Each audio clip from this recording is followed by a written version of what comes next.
అందరికీ శనార్థులు. ఇక మీ నర్సే తాత రామసక్కని శుద్ధులు ముచ్చట్లు ముళ్ళ కట్టుకొని మార్నింగ్ న్యూస్ విత్ నర్సే తాత. ఇక మరి ఆదరేసుకుండు పొద్దుగాలే వచ్చిండు. మరి ఏంది ఏం కథ, దునియా మీద ఏమి నడుస్తుంది, మరి నిన్న మన ఇక అసెంబ్లీలో కథ ఏంది, అసెంబ్లీలో ఏం వ్యవహార నడిచింది, ఎటెట సంగతి ఏంది ఏం కథ అంటే ఇక మహాపత్రికలో ఏం రాసుకొచ్చిరయ్యా, భిన్నత్వంలో ఏకత్వానికి నిదర్శనం మహాకుంభమేళ. భారత్ శక్తిని అనుమానించిన వారికి కుంభమేళ గట్టి దెబ్బ. పార్లమెంటులో మోదీ కీలక ప్రసంగం. ఇదే కథ మనది, మన కథ ఇదే కథ. ఏం రాసుకొచ్చిండు చూద్దాం ఒకసారి.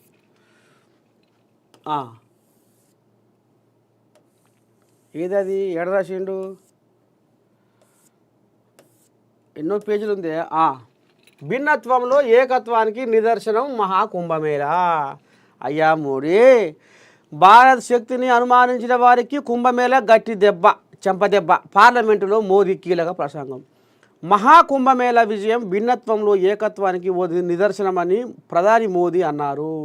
ఈ క్రతువు దేశ ప్రజల ఐక్యతను, భారత్ గొప్పతనాన్ని యావత్ ప్రపంచానికి చాటిందని పేర్కొన్నారు. పార్లమెంటు బడ్జెట్ సమావేశాల్లో భాగంగా లోక్సభలో ప్రసంగించిన ప్రధాని మోదీ ఎర్రకోట నుంచి సబ్కా సాథ్ సబ్కా వికాస్ ప్రాముఖ్యతను ప్రస్తావించిన విషయాన్ని గుర్తు చేశారు. అంత బాగానే ఉంది కానీ మోడీ ఏం చేస్తావో ఏమో, ఒక్కరు ఒక తీరుగా నిన్ను ఆడిపోసుకుంటలేరు. ఎక్కడ వాయా ఈ 2 కోట్ల ఉద్యోగాలు ఏడాదికి ఏడవన పెట్టినవు, ఏం చేసివి? ఇవాళ దేవుళ్ళ పేరు చెప్పుకొని ఇవాళ దేవుళ్ళ ముసుగులో ఏదో కథ నడిపిస్తున్నావు. దేవుళ్ళు అంటే మాకు కూడా భక్తే, దేవుడా పరమాత్మ అని కొలుస్తాం, పూజలు చేస్తాం, పురస్కారాలు చేస్తాం, నైవేద్యం పెడతాం. కానీ నీ కథ ఏందయ్యో? 2 కోట్ల ఉద్యోగాలు ఎందుకు పక్కేసి పనులు పెడుతున్నావయ్యా? కైరేపసలు ఎక్కడవా? జాడ పత్త అయి మోర ఎత్తి చూసినా అవి జాడలేవు పత్తలేవు. ఎక్కడవా కైరేపసలు? స్విస్ బ్యాంకులలో దాచిపెట్టుకున్న నల్లధనాన్ని తీసుకొచ్చి పట్టుకొచ్చి గొర్ర గుంజుకొచ్చి పేదోళ్ళ అకౌంట్లల్లో 15 లక్షలు వేస్తాంటివి. ఎక్కడవా సారు? ముందుగా చెప్పాల్సి పక్కకు పెట్టి ఇవాళ గింత రామసక్కని ముచ్చట ముంగట వేసుకుంటుండు. మరి ఇంట్లో కూడా ఏం ఉద్దారకం జరిగిందయ్యా కుంభమేళలో? సరే, దేవుడు అంటే నేను కూడా నమ్ముతా, పరమాత్మ దేవుడా. మరి కుంభమేళలో జరిగిన కథ ఏందయ్యా?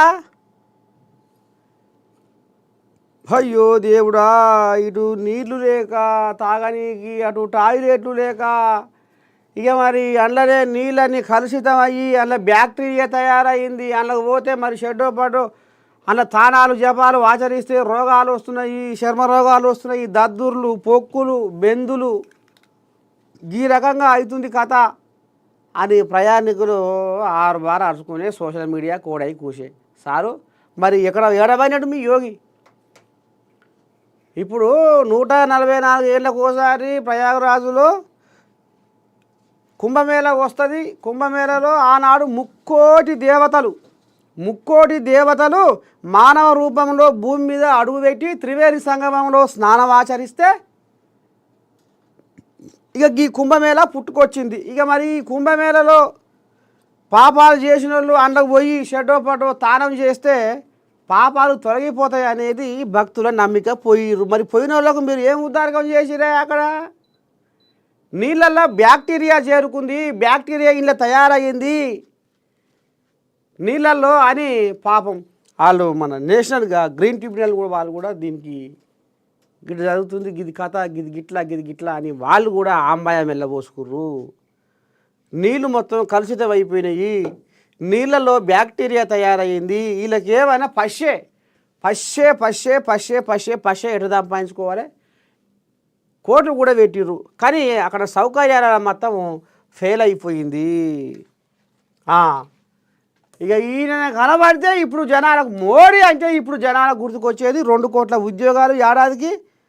అవి ఎన్ని ఉద్యోగాలు ఇచ్చి పాటు చేస్తుండో, మరి ఏం చేస్తుండో ఏం కథో. కానీ ఈ కర్రెపసలు అటైపోయినాయి, ఈ ఉద్యోగాలు అటైపోయినాయి. మళ్ళీ ఇప్పుడు ఏమన్నా అంటే దేవుళ్ళ పేరు చెప్పుకుంటా పబ్బది పట్టుకుంటా ధ్యానాలు ధ్యాసలు చేసుకుంటా రాజకీయం చేస్తారు వీళ్ళు. దేవుళ్ళు అంటే అందరికీ నమ్మకమే ఉంది, దేవుళ్ళు అంటే అపారమైన భక్తి ఉంది. ఇప్పుడు ఉపాసం ఇంటి కూడా దేవుని పేరు మీద ఒక్క పొద్దు ఉంటోళ్ళు కూడా ఉండరు. దేవుడు అంటే అంత నమ్మకం అందరికీ, కానీ నీకు ఒకరికే కాదు. నువ్వు దేవుళ్ళ పేరు చెప్పి ఈ కథ నడిపించేది ఎక్కడిది? మోడీ ఇప్పటికైనా గా కైరపశల జాడ ఏందో పసిగట్టు. ఎట్లా చూస్తుండు చూడు పెద్ద మనిషి, ఆయన సొమ్మంతా ఎవడో గుంజుక తిన్నట్టుగా. ఆ కైరపశల సంగతి ఏందో జాడ పెట్టి పేదోళ్ళ అకౌంట్లలో వేస్తున్నావు, మాట తప్పకుండా వెయ్యి, మాట నిలబెట్టుకో, శబాష్ అనిపించుకో. అదొకటి. మళ్ళీ పోతే 2 కోట్ల ఉద్యోగాలు ఏడవండ పెడుతున్నావు, ఏమి చేస్తున్నావు? ఆడి తప్పనోనివి పలికి బొంకనోనివి, మరి ఎందుకని తప్పుతున్నావు అనేది కూడా మరి జనాలు గుర్తు చేస్తావుర్రు. నేనైతే నీ చెవులు వేస్తున్నా, మరి చెటో పటో మాట మాతో నిలబెట్టుకో. బహుజన బాంధవుడు రేవంత్ అన్న ఇక నిన్న బీసీ దండం పెట్టి ఇక మరి బీసీ రిజర్వేషన్ బిల్లు ఇక అసెంబ్లీలో పెట్టుకుర్రు, షెడ్డో పటో వ్యవహారం చేసుకుర్రు. మొత్తానికైతే పండుగ నిన్న తెలంగాణ వ్యాప్తంగా పండుగ వాతావరణము. ఆదిలాబాద్ నుండి అశ్వరావుపేట దాకా సీఎం చిత్రపటాలకు పాలాభిషేకాలు. దేశవ్యాప్తంగా సీఎం రేవంత్ రెడ్డిని అభినందిస్తూ బీసీ సంఘాల నేతల ఫోన్లు వాయ్యా. ఇక నిన్న రేవంతమయ్యకు బువ్వ తింటందుకు నీరు తాగుతందుకు మొత్తం తీరికే లేనట్టుంది. వచ్చే వచ్చే వచ్చే వచ్చే పాయ్ పాయ్ పాయ్ పాయ్ ఇక సదస్సులా పిట్టలకు వచ్చేట్టే ఉంది కథ.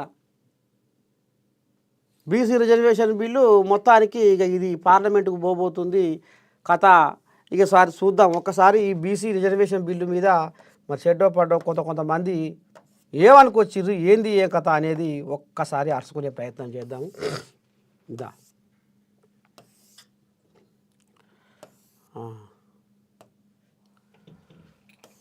దా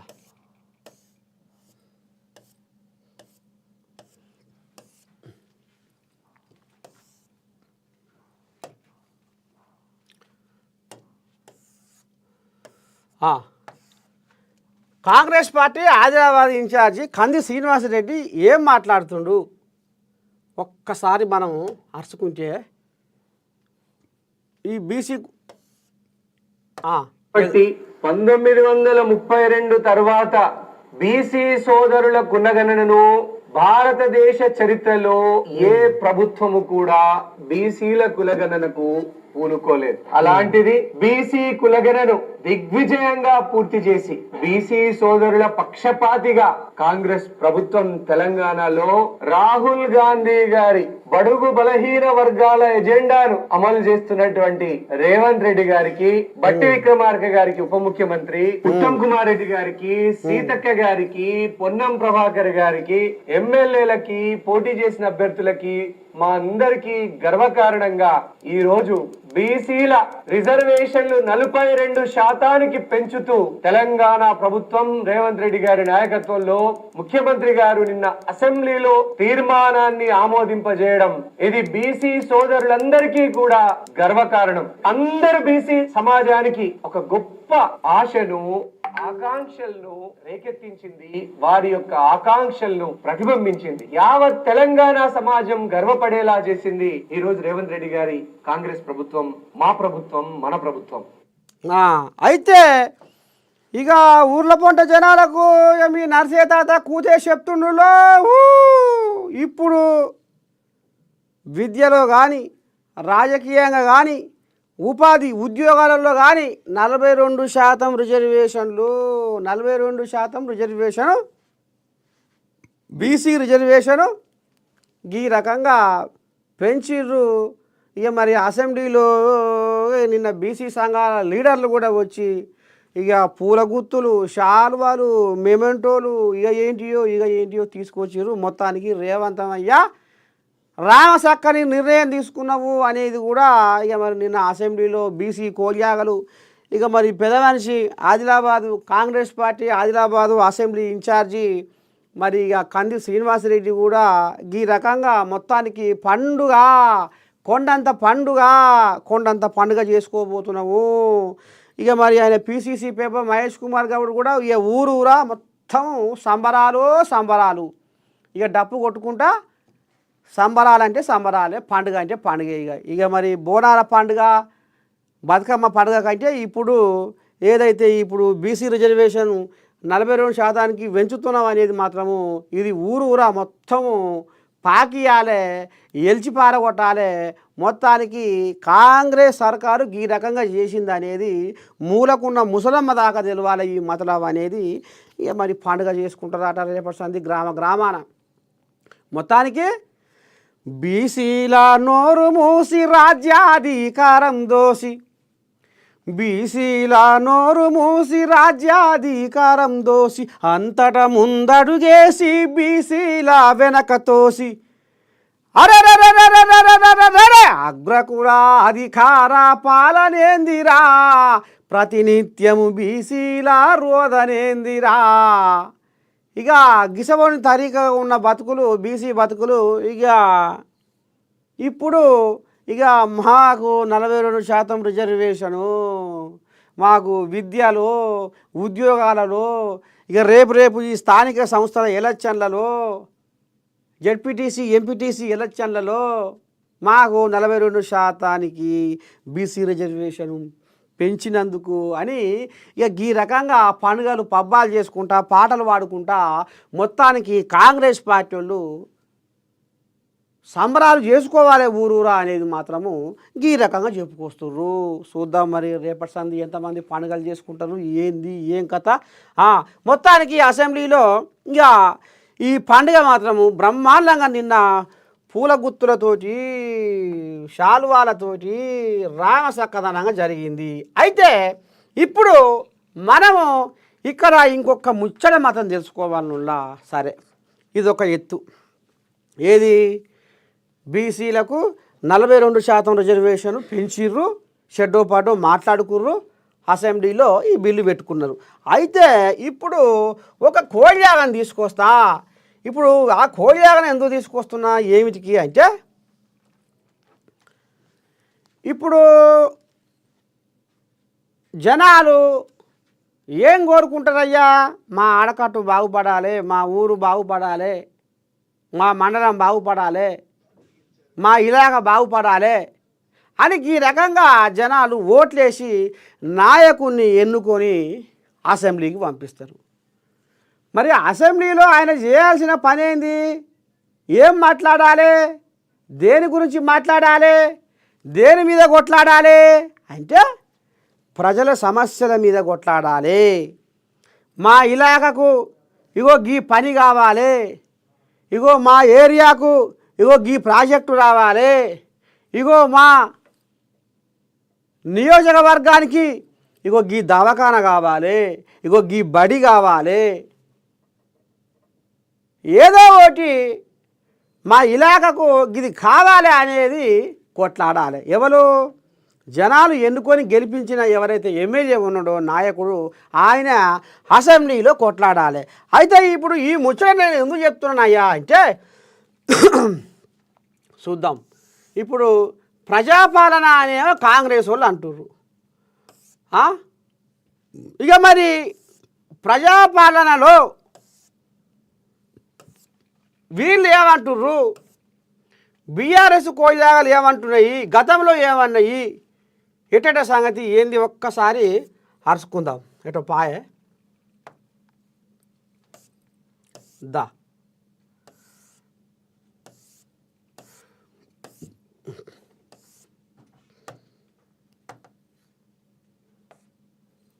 ఎటో పాయ పిల్లగాది.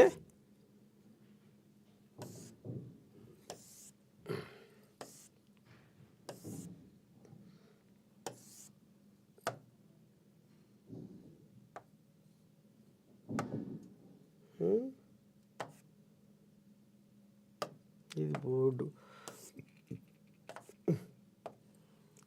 ఒకసారి కోయిలాగని పట్టుకొచ్చినా అది కోయిలాగా కారెత్తేస్తుంది, వస్తలేదు.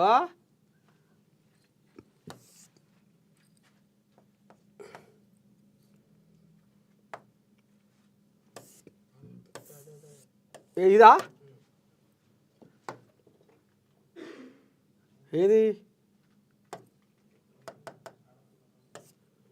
మరి ఈ పాలమల్యం పట్టుకొచ్చిన పాలమల్య ఏం మాట్లాడుతుండు ఎట్టటి సంగతి పాలమల్య అసెంబ్లీలో ఎసవంటి శిల్క పలుకులు పలుకుతుండు అనేది పట్టుకొచ్చిన చూపిద్దామంటే ఇది బెదిరిపోతుంది ఇటు పయనేమా వెనక్కు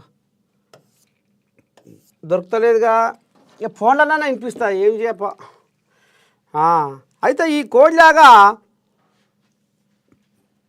ఏం మాట్లాడింది అసెంబ్లీలో ఏం మాట్లాడాలి నిజాలు మాట్లాడాలి అది జనాల కోసము ఈ రకంగా అన్యాయం జరుగుతుంది మా ప్రాంతానికి షెట్టో పటో మాకు ఇది కావాలి గిది గిట్లా అనేది అసెంబ్లీలో ఎమ్మెల్యేలు కొట్లాడాలి ప్రజల పక్షాన అయితే ఈ కోడిలాగా ఏమంటుందో ఒక్కసారి మీరు వినాలి పిల్లగా ఇది జూమ్ పెట్టుకో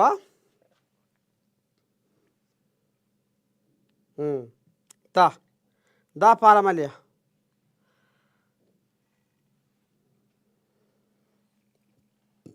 ఇగో మా దైవం కేసీఆర్ అధ్యక్ష ఢిల్లీకి అవుతాడు రారాజు మనసున్న మన రాజు రాముడు అంటే మనం ఫోటోలనే చూసినాం అధ్యక్ష కానీ సాక్షాత్తు మన తెలంగాణకు రాముడు అధ్యక్ష రాముడిని ఎంత పొగిడినా సరిపోదు అధ్యక్ష అసలు నా జీవితంలో నేను నాకన్నా చిన్నవాడు కాబట్టి దీర్ఘ 110 ఏళ్ళు దీర్ఘ ఆయుష్మాన్ బాబా తనవాడ డిగ్రీ కాలేజ్ కి కూడా ఒక పర్మనెంట్ బిల్డింగ్ అనేది ఇప్పుడు కాంగ్రెస్ వాళ్ళు మాట్లాడుతున్నారు పర్రి గారు స్టేజెస్ లో ఉన్నట్టుంది అధ్యక్ష దాన్ని కూడా శాంక్షన్ వెంటనే ఇవ్వాలని కూడా కోరుకుంటున్నాను అధ్యక్ష నా నియోజకవర్గ సమస్యల్ని ప్రభుత్వం దృష్టికి తీసుకురావడానికి అవకాశం వచ్చిన అధ్యక్షుల గారికి ధన్యవాదాలు చెప్పుకుంటూ గోదావరి పరివాహ ప్రాంతంలో ప్రతి సంవత్సరం వచ్చే వరదలకు ఎవరైతే వందల కుటుంబాలు గోదావరి బారిన పడి మరి నష్టపోతా ఉన్నారో ఇబ్బంది జరుగుతూ ఉందో వారందరికీ కూడా మెరుగు ప్రాంతాలు ఇంటి స్థలాలు చూపెట్టాలి ఇల్లు కూడా ఇంధన మిల్లు కూడా కట్టించాలని నేను కోరుతా ఉన్నాను అధ్యక్ష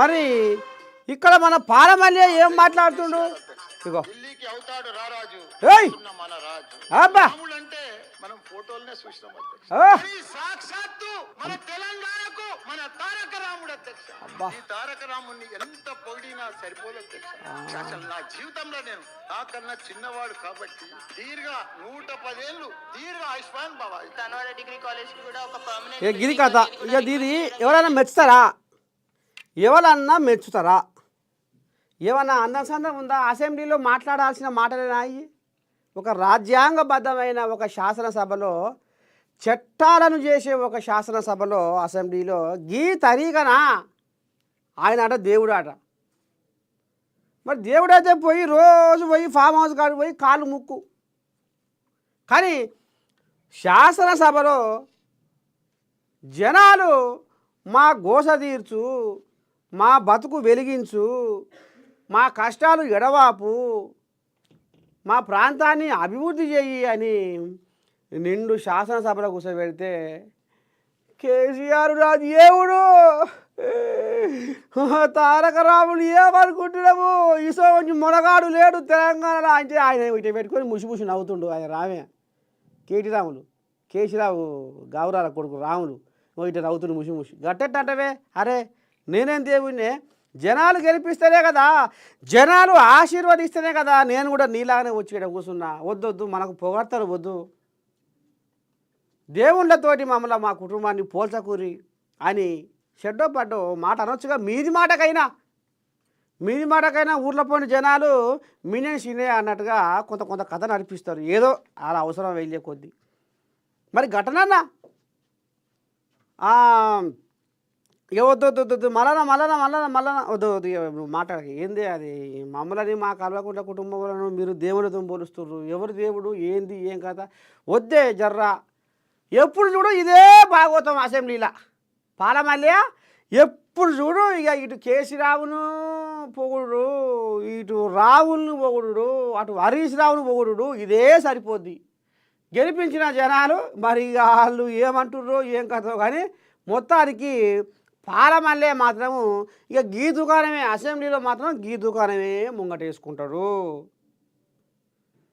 ఎక్కడి దేవుళ్ళు ఎక్కడి కేసీరావు ఎక్కడి కల్వకుంట్ల కుటుంబం అయితే వీళ్ళు దేవుళ్ళతోని సమానం అన్నట్ట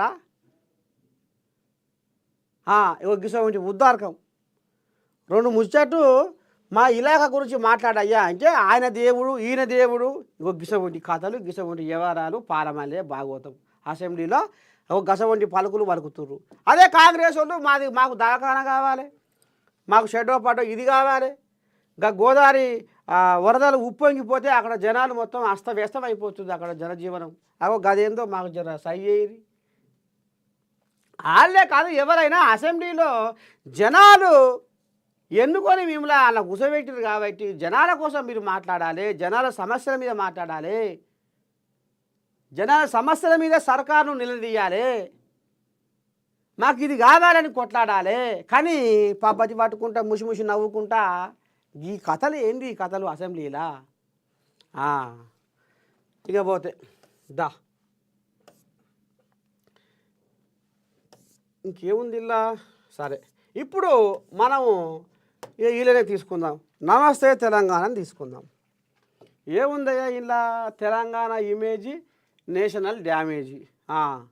సరే ఇంకేముంది ఆయమన్న వార్త, మేమే వాళ్ళ బట్టలు ఇప్పి కొడతాం.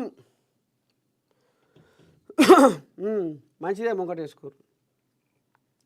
తాగునీళ్ళు లేవు, సాగునీళ్ళు రావు, పచ్చని పంటలు ఎండుతున్నాయి, మిషను భగీరథతో ధూపదీర్చండి, కరెంటు కోతలతో ప్రజల అవస్థలు, రైసు మిల్లులు కూడా నడుస్తలేవు, సభలో కాంగ్రెసు ఎమ్మెల్యేల ఏకరువు, సర్కారు తీరుపై బీఆర్ఎస్ ఆగ్రహం, భూగర్భ జలం అడుగంటి నీటి ఎద్దడి, మండలిలో మంత్రి పొన్నం వెల్లడి. ఇక ఇప్పుడు మనము మేమే వాళ్ళ బట్టలు ఇప్పి కొడతాము అంటే జనాలు అంటున్నట్టుగా, రైతులు అంటున్నట్టుగా మేమే వాళ్ళ బట్టలు ఇప్పి కొడతాం అనేది ఇప్పుడు వీళ్ళు రాసుకొచ్చారు. సరే ఇప్పుడు వీళ్ళ ముచ్చట వీళ్ళ కొంగుల్నే వేద్దాం, అంతేనా. ఇప్పుడు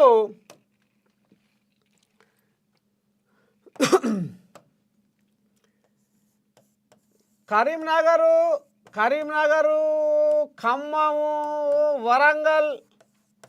ఖమ్మము, వరంగల్ ఏరియాలలో వెనుకటికి ముసుర్లు, తుఫాను, ఈ వడగాల్పులు, ఈదురుగాలు వచ్చి చెరుకు తోటలు, వరిసేన్లు, మామిడి తోటలు, రకరకాల పండ్ల తోటలు మొత్తం నీలమట్టం అయినాయి. ఏం చేసిండయ్యా ఈ పెద్ద మనిషి, ఏం చేసిండు? నేను గాలి మోటార్ వేసుకొని వస్తున్నా, నేను సర్ది కట్టుకొని వస్తున్నా, నేను ఆడికొచ్చి బువ్వ తినే లోపే బువ్వ తిని ఇంటికి వచ్చే లోపే నేను గాలి మోటార్ వేసుకొని మీ పంట పొలాలు పగ్గం పాడైపోయినాయి, మీ కాడికి వస్తున్నా, సర్ది కట్టుకొచ్చుకుంటున్నా, బువ్వ తిని నేను అదే గాలి మోటార్లో ఇంటికి వచ్చే లోపే మీకు అకౌంట్లలో డబ్బులు పడతాయి, ఎకరానికి 10,000 పడతాయి అని బొల్లి కూతలు కూర్చుండు. ఇగో ఈ పెద్ద మనిషి ఇప్పుడు ఫామ్ హౌస్లో పక్కేసుకొని పండుకున్న పెద్ద మనిషి పడయా వేసిండా? ఎంత బాధ, ఎంత గోస, ఎన్ని కష్టాలు, కన్నీళ్ళనే కడుపు నింపుకొని బతికిర్రు రైతన్నలు. మర్చిపోయినవా? మరి ఇప్పుడు ఎవరు బట్టలు కూడా తీసి కొడతారు? ఇక ఈ ముచ్చట ఇట్ట ఉంది. అయితే మల్లన్న సాగర్ రిజర్వాయర్, మల్లన్న సాగర్ ఉండేది ఆ ప్రాజెక్టు, పాపం అయ్యో దేవుడా వాళ్ళ బతుకు ఆగం జగన్నాథం. ఇక డిసెంబర్ 16 తారీఖు నాడు ఎవరైతే ఈ మల్లన్న సాగరు నిర్వాసితులు బాధితులు ఉన్నారో వీళ్ళు ఫామ్ హౌస్లో వండుకున్న కేసీరావుకు ఏం చేసిరయ్యా, లెటర్ రాసిర్రు, ఉత్తరం, బహిరంగ ఉత్తరం రాసిర్రు. ఇది రిజిస్టర్ పోస్ట్లో పంపించారు, బహిరంగ ఉత్తరం. అయితే ఇక ఇంట్లో అల్లుడు హరీష్ రావు గాయించుకొని ఏం చేసిండయ్యా, ఫిబ్రవరి 7 తారీఖు నాడు సీఎం రేవంత్ రెడ్డికి నేను లేఖ రాస్తున్నా అని లేఖ రాసిన ఫిబ్రవరి 7 తారీఖు నాడు లేఖ రాసిన అని ఈ కోల్యాగా హరీష్ రావు మైకుల ముందర చెప్పుకొచ్చిండు. వినవా? ఇక ఈ భాగవతం ఇట్లా నడుస్తుంది. మరి మల్లన్న సాగర్ ఎవరైతే ముంపు బాధితులు ఉన్నారో పాపం వాళ్ళు సర్వం కోల్పోయారు. అన్నవో రామచంద్ర అని చిప్ప పట్టుకునే కాడికి వచ్చింది వాళ్ళ కథ. ఏ గతంలో ఎన్నో పోరాటాలు, ఎన్నో ఉద్యమాలు, పోలీసులను ముసుగొల్పి షెడ్డో బట్టో వాళ్ళని ఏం చేసిర్రు, నక్క చేసిరు, వాళ్ళని తడక చేసిర్రు. ఈ స్టేషన్కు ఆ స్టేషన్కు కేసులు, అడ్డమైన కేసులు, వాళ్ళని మానసికంగా హింస పెట్టి ఒక్క బాధ కాదు, ఒక్క శర కాదు. ఇక మరి ఒకవేళ మా మల్లన్న సాగర్ ఎవరైతే ఉన్నారో బాధితులు, వాళ్లకు మాకు న్యాయం జరగకపోతే, మా సమస్యలు పట్టించుకోకపోతే మేమేం చేస్తాం? ఎర్రవల్లిలో ఫామ్ హౌస్లో వండుకున్న కేసీరావుని మేలుకొల్పుతాము. కేసీరావుకు ముళ్ళుగర్ర పెట్టి చిన్నగా సైజ్ చేస్తాము. ఇంటవా ఇనవా? అసెంబ్లీకి పోయి మా గురించి మాట్లాడవా? ఏమో మనదిన పావోడే తమాషగా బాయికాడ వండుకుంటున్నావు. అసెంబ్లీకి పోయి ఎందుకు అడుగుతలేవు? జనాలు గెలిపించింది నిన్ను బాయికాడ వండుకుంటందుక? అసెంబ్లీకి పోయి ఎందుకు మాట్లాడతలేవు మా జనాల సమస్యల మీద అనేది ఇప్పుడు ఆ కోడిలాగలు ఇక రేపో మాపో వాళ్ళే అంటారు కదా, బట్టలు కూడా తీసి కొడతాం అనేది రాసుకొచ్చారు కదా. ఇప్పుడు ఎవరి బట్టలు కూడా తీయాలి, ఏంది ఏం కథ అనేది ఇప్పుడు వీళ్ళు ఎర్రవల్లి ఫామ్ హౌస్కు పైన కడుతుర్రు అట. ఆడికి పోయి ఏం చేస్తావు, నువ్వు ఎట్ట చేస్తావు, చేస్తావా చెయ్యవా, అసెంబ్లీలో మా గురించి మాట్లాడవా అని ఈ ఫామ్ హౌస్ని, కేసీరావు ఫామ్ హౌస్ని ముట్టడి చేద్దామని కంకణం కట్టుకుంటున్నారట మల్లన్న సాగరు నిర్వాసితులు. ఇగో ఈ కథ నడుస్తుంది. ఇక ఇప్పుడు ఇది రాష్ట్ర వెలుపున మోత మోగియాలి, ఎంతవరకైనా పురస్తాయని వాళ్ళు పానం కడుపుల బాధ మసిలి ఎగదన్నుకొని వస్తుంది ఆయాసము. ఏం చేస్తారు మరి? సర్వం కోల్పోయింది. ఇక ఇదే హరీష్ రావు, ఇదే తన సొంత నియోజకవర్గంలో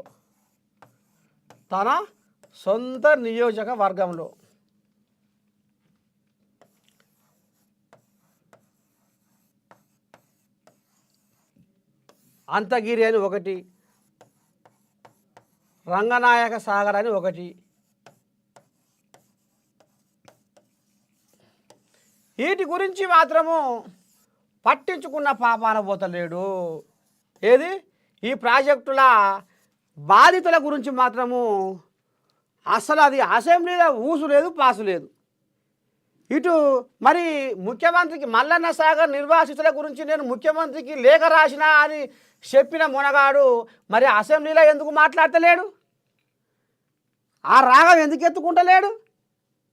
దాన్ని ఎందుకు కోలగా మీడు? అంటే ఏదైతే ఈ మల్లన్న సాగరు వ్యవహారంలో కుంభకోణాలు, అవినీతి, మోసం, కుట్ర అంతా బయటపడుతుంది, నా ఇజ్జత్ పోతట్టుంది, నా ఇలువ పోతట్టుంది అని దాని మీద మాత్రము అసెంబ్లీలో ప్రస్తావన లేదు, ఊసే లేదు. పక్కేసి పండబెట్టి జోలపాట పాడుతుండు కానీ అసెంబ్లీలో మాత్రము ఈ రాగం ఎత్తుకుంటలేడు. ఇగో గిది కథ, ఇలా ఉద్దారకం గిది.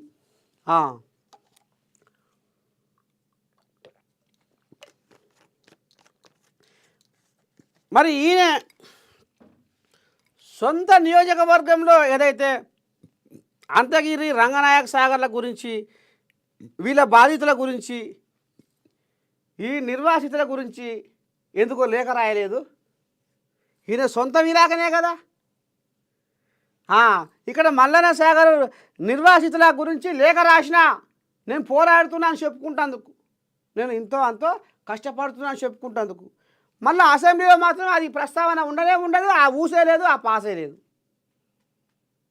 ఒకవేళ దాని మీద అసెంబ్లీలో మాట్లాడవలసి వస్తే నువ్వు నేను వాళ్ళు ఇళ్ళ కెలిగిస్తే ఉన్న భాగవతం అంతా బయటపడుతుంది. కుంభకోణాలు అవినీతి మొత్తం ఇక బయట పెరిగండబోసినట్టు అవుతుందని ఇగో గీ కథలు గిసోటి వ్యవహారాలు గిట్లా మభ్య పెట్టుకుంటా గీ రకమైన మోసపూరిత పనులు చేసుకుంటా ఇగో గిట్లా చేస్తున్నారు వీళ్ళ కథ. ఇగో గిది ఇప్పుడు ఎవరు కూడా తీస్తారు బట్టలు కూడా తీసి కొడతందుకు ఇప్పుడు మల్లన్న సాగర్ నిర్వాసితులు తయారుగా ఉన్నారు. తిప్పట్లాడి గెదుముతందుకు లెగా లెగా లెగా లెగా ఇగో గిట్లా అంటందుకు గెదుముతందుకు ఇప్పుడు వాళ్ళు కంకణం కట్టుకొని ఉన్నారు. ఇగో గిది అసలైన కథ. ఎవరు కొడతారు ఇప్పుడు బట్టలు కూడా తీసి? గీస గురించి వ్యవహారాలు నడుస్తున్నాయి లోకం మీద. ఏవో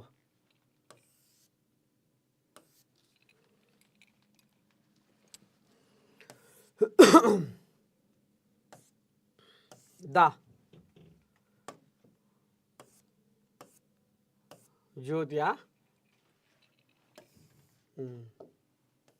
ఇంట్లో ఏముందయ్యా పాలసితకాయ ముచ్చటే ఉన్నది. ఇక ఇది మనం చెప్పుకున్నాం. లెక్క తప్పంటే నష్టం బీసీలకి. తస్మాత్ జాగ్రత్త సుమా. మీరు ఇది అది అని మీరు ఉన్నది ఉంచుకుని పోగొట్టుకోకూరి అనేది పెద్ద మనిషి చెప్పుకొస్తున్నాడు. సరే, అనాథ బాలికలే టార్గెట్. గంజాయి మత్తులో దింపి వ్యభిచార రొంపి వైపు నెట్టే ముఠా. కానుకలతో గంజాయి ఇచ్చి ఓ బాలికపై అత్యాచారం. 6 నిందితుల అరెస్టు. ప్రధాన సూత్రధారి ఓ మహిళ. వాహ్, ఎన్ని కథలు పడ్డా మహిళలపై అత్యాచారాలు, మహిళలపై దాడులు, మహిళలపై అఘాయిత్యాలు. శంకరా భగవంత ఏంది? ఆనాటి గౌరవము ఏడలేదో, ఏ చోట చూసినా కానరాదో. తల్లిదండ్రే దేవుళ్ళు, తల్లిదండ్రే గురువులని తలచి పెద్దలు నాడే తత్వాలు చెప్పారు. కొడుకులు బుడితే కొండంత పండుగ, వారు పెడదారి నడవంగా ప్రేమంత దండుగా. కన్నవారిని చూసి కక్ష సాధిస్తుండ్రు, అన్నదమ్ములంటే ఆవేశపడుతుండ్రు. పెళ్లి చెయ్యక ముందే తల్లిదండ్రులంటుండ్రు, పెళ్ళైన తరువాత తరలిపోతున్నారు. బంధాలు తెంచేరు, బాధ్యతలు మించేరు, మంది మాటలు నమ్మి ముందడుగు వేసేరు. ఓ దేవుడా,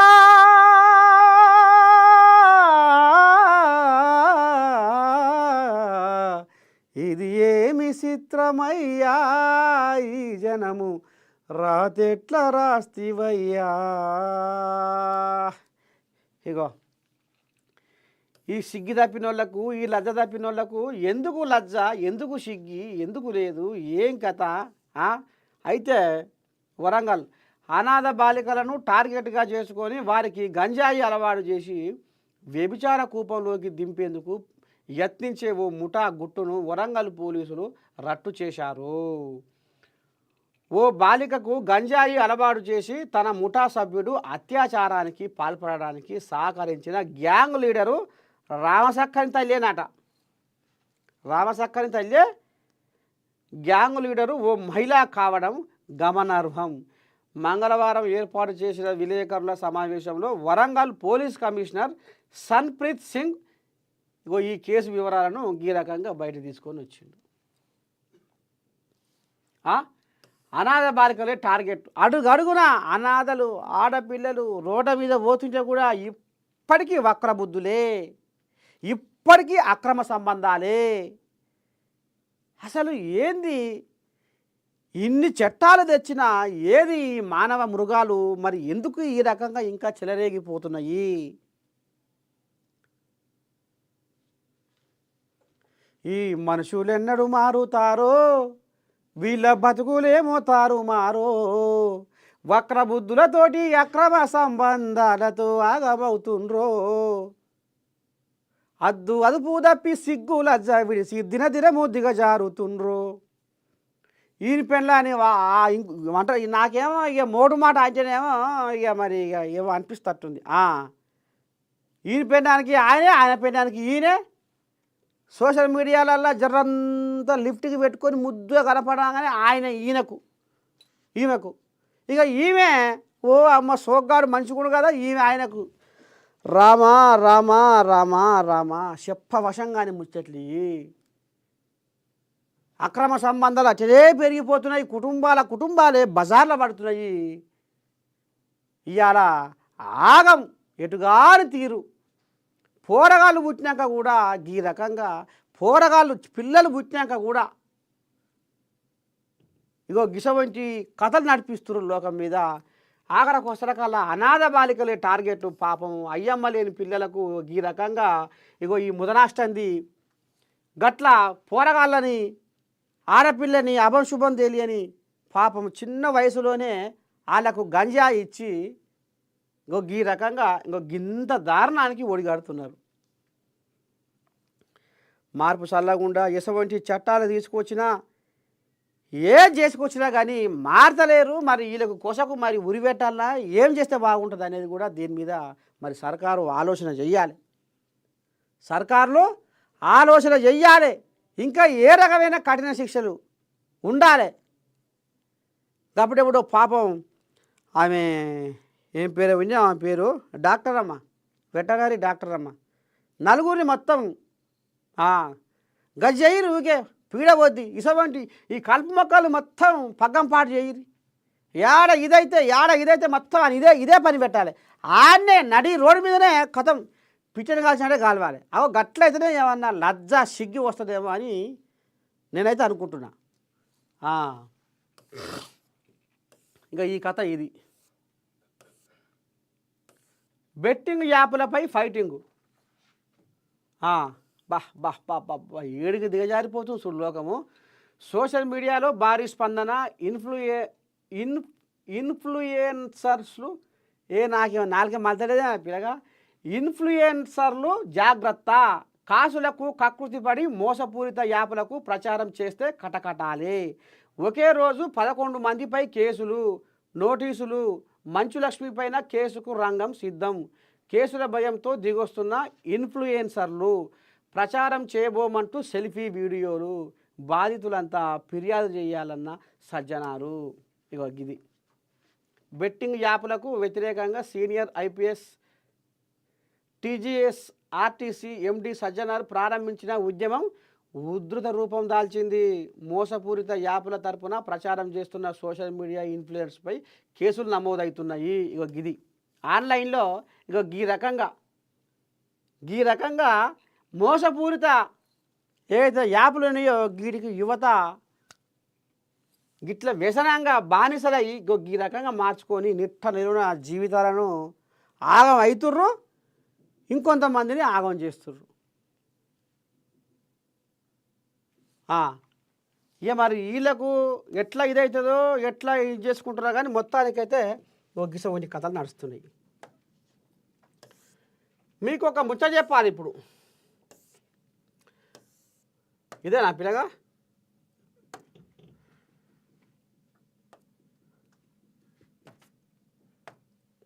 అది ఇటు పాయ వాట్సాప్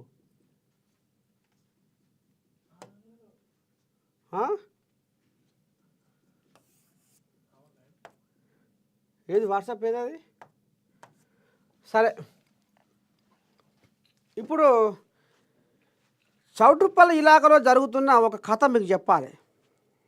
అది ఏం జరుగుతుంది నర్సే తాత, ఏంది ఏం కథ అంటే ఇగో ఇప్పుడు ఆ కథ చూడాలి మీరు. ఒక ఊరు బాగుపడాలన్నా, ఒక పల్లె బాగుపడాలన్నా, ఒక మండలం బాగుపడాలన్నా ఇక మరి ఏమంటారు చూడు, సర్కారు ఆదాయానికి గండి కొడుతుంది.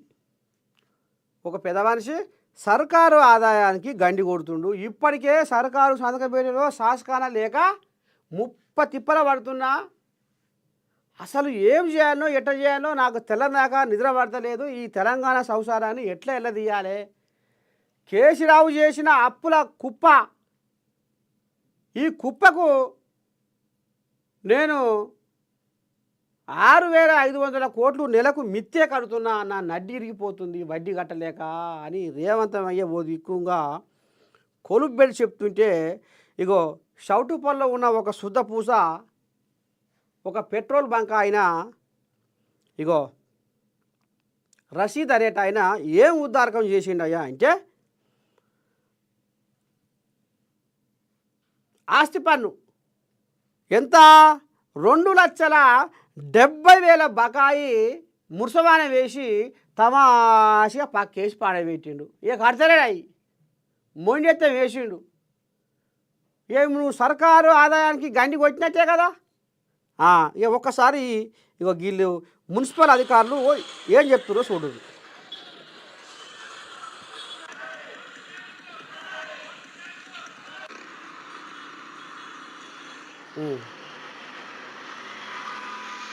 ఇగో ఇది చౌటుప్పల్ల, యాదాద్రి భువనగిరి జిల్లా చౌటుప్పల్లి.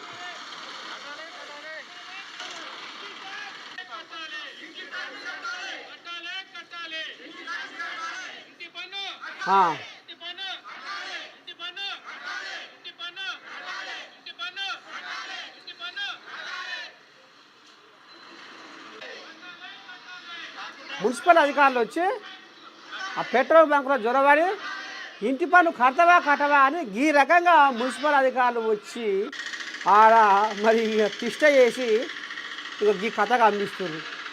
నినాదాలు చేసుకుంటా, కట్టవా అని జబర్దస్త్ చేసుకుంటా, నిన్ను చూసి ఇంకా కొంతమంది తయారవుతట్టుర్రు. ఆయనే కడతలేడు, మరి మేమెందుకు కడతాము? 2,70,000 బకాయి ఆయనే కడతలేడు, ఆయన ఏం చేసిరు మీరు అని ఇప్పుడు ఇంకోటి తయారవుతుంది.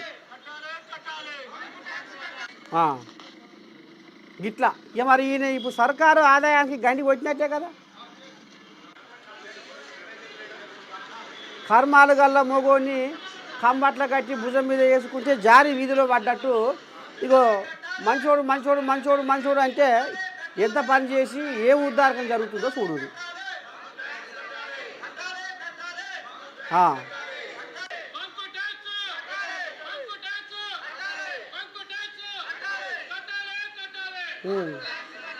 మున్సిపల్ అధికారులు బాగానే కంకణం కట్టుకొని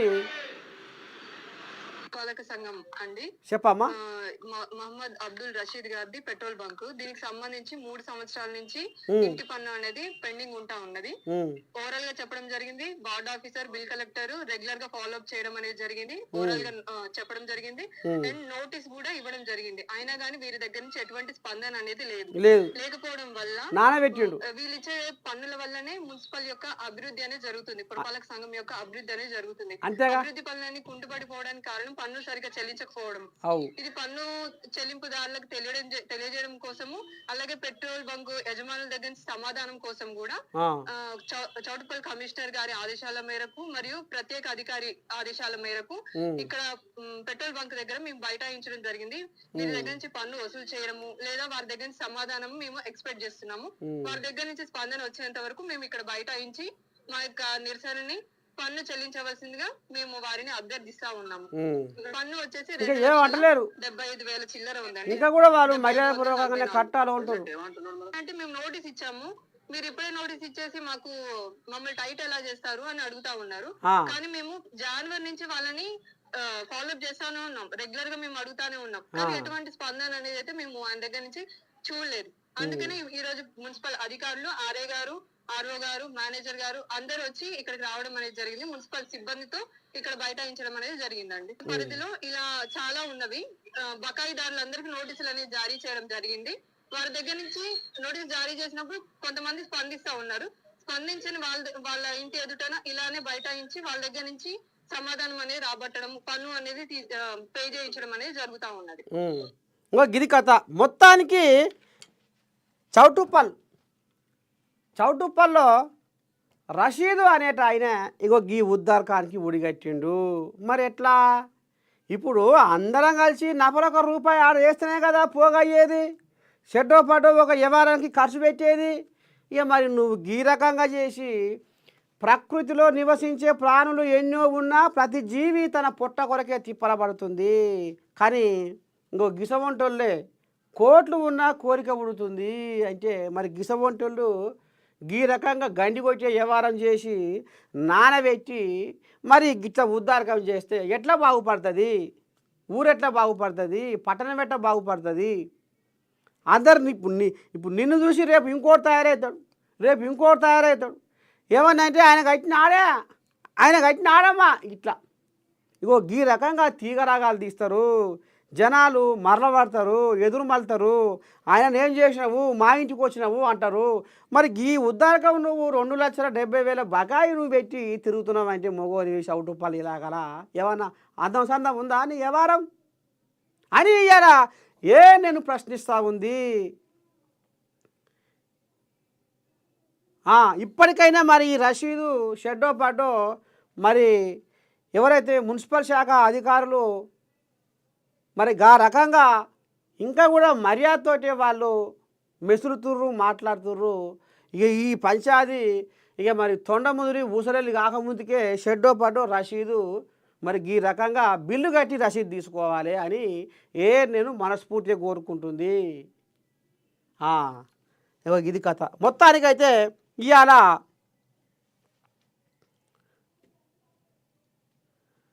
మార్నింగ్ న్యూస్ విత్ నర్సయ్య తాత. ఏదైనా నిజాలే మాట్లాడుకుందాము, ఏదైనా వాస్తవాలే మాట్లాడుకుందాము.